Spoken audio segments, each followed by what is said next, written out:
Welcome everyone. In this module, we are going to talk about the nParticle instancer and MEL expressions to create an effect of destruction. So let's get started. In this clip, we are going to talk about the effect of this destruction. This is a simple polygon geometry in front of me. This is a kind of a vase, an attractive flower pot you can say, or just a simple vase, and we are simply going to destruct this. So let me play the timeline and show you the result that I have achieved with the help of the particles. And everything inside this is just, a particle. It's basically three sets of the particles which I have used inside this. Some MEL expressions and, lots of per particle attributes, emit command, and the main important thing is the particle instancer. So let's talk about what exactly is the particle instancer. Well, the very good example is that in front of you. All these broken pieces of the mesh, the debris and chunks, are basically the particle instancer. And now the question comes, where exactly we are required to use the particle instancer, and why we have to use the particle instancer. Well, it's a known fact that the existing particles of the Maya, they are quite limited in the shapes. You have particle types like point, streak, multi-streak, tube, or I guess blobby. What if one is required to use a custom geometry? Let's say I want to simulate the effect of alphabets or letters which are, just acting like the way the particles act. So in that case, if the condition is to use a custom geometry or a customized object, in that case we refer to the instancer.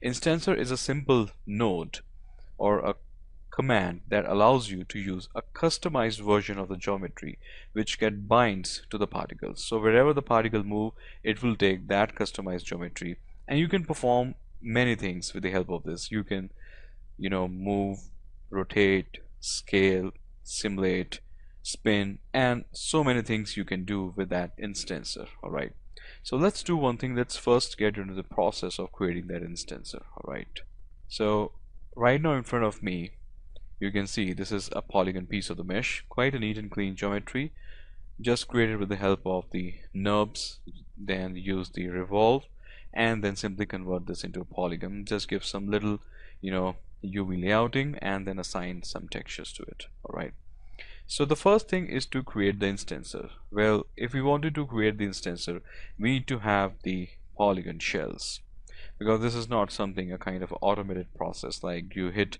and then you just simply get that instancer. We need to manually, not manually, but we can use some intelligent algorithms to create the effect of some simple shattered, or you can say the polygon mesh. So as such, unfortunately we don't have a very sophisticated algorithm inside the Maya, but we can still use some old school methods. So let's go inside the FX menu set, and we can go inside the effects menu. Over here we have the shatter, quite old school, but for this effect very important.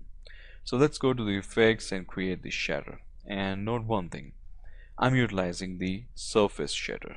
So let me just give the reset settings, and shard counts means how many pieces you want. Let's say at least I'm looking forward for 55 pieces. And extrude shard, as you can see, this geometry is quite a thin. It's just a kind of a shell. It's not having some thickness inside this, and there's a reason, because for using the surface shader I don't need to have the thickness. And then we can extrude the shard, let's say with the value of 0.125, and let's use some seed value to give some more variations. Rest, leave everything default, hit the option create. You may take some time for 10 seconds, less than 10 seconds, around 5 seconds, and you have your destructed geometry. Notice first of all the change we have, and now this is broken. So let's first of all do one thing. Let's hide the original mesh we have, and now let's start exploring this. So this is now inside the group which is called as a surface shader. Now it is giving me approximately 54 pieces, not a bad, that's nice. And let me just start selecting the pieces, make them isolate so that we can use them.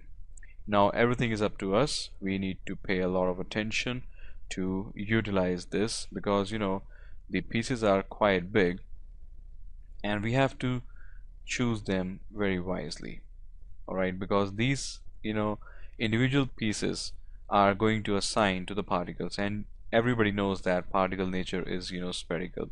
So we are also required to adjust or encapsulate the shapes to the particles. So we have to pick the shapes very wisely. So let's do one thing. Let's simply select all of them, and first let's get rid of this group. So select this, go to the edit, hit the option ungroup. Now we have all these geometries. Select all of them. You can go inside the modify. Here you have the snap line object. Inside the align object, you can go with the mid, hit all of these, hit the option apply. So this will make all these objects centrally aligned with each other. Now I can use this stack, which can take care of the bounding box of the particular object and just make them separated with respect to the bounding box. So I can use the axis X and hit apply. So with this, I have to have some nice, neat and clean distribution of these meshes. So as I was saying earlier, that we have to use them very wisely, because we just cannot use things like, let's say this, because we don't have much control with respect to the particles. The particle will pick this, and the pivot is absolutely important. So the pivot point will get simply linked up with the particle, and this is actually the point of transformations.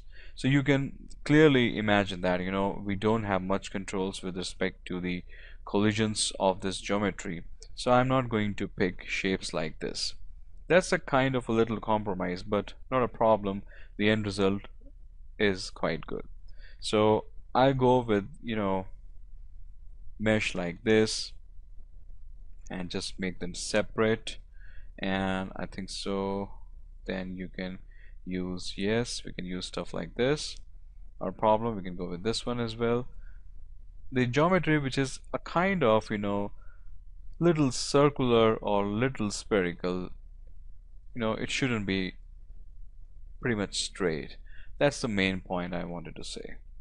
And I think so we have got shapes like, yes, we can use all these two, we can use this one as well, and we can go with this is quite alright, no problem. We can go with this one, we can go with this one, and finally we can go with this one as well. So just select them, and we have some particular pieces with us. Select all of them.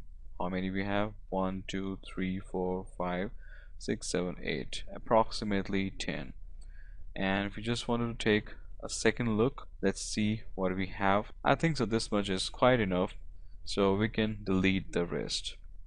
And if you just want, we can go with the, let's say we can use these two as well, not a problem. So let's do one thing, let's delete the rest we don't require, and let's use these geometries. And if we press the 6, you can see it is still having some textures, so that's really not a problem. We select all of them. We have some UVs as well. We just want them to have some UVs so that we can take a look inside some textures, and that's quite good. Now the one very important thing is the position. We just cannot make them loose, or we cannot just let them to be at this position. For using them in the form of the particle instancer, each and every debris or each and every polygon shell is required to be at the position of 0 0 0. That's really very important. So we have selected all of them. Press the X, that is snap to the grid, and bring them over here. That is the center point of the grid, which is 0 0 0, and make sure that it is showing you with some values. So you need to go for the modify and freeze transformations. The moment you do this, you are now ready to use them for the particle instances. Alright, so that was a quick look inside the method of breaking a piece of the geometry. Now let's do one thing, let's take a pause over here, and in the next clip we'll talk about how we can assign these pieces or the chunks to the particle as a particle instancer. Alright, so see you there in the next clip.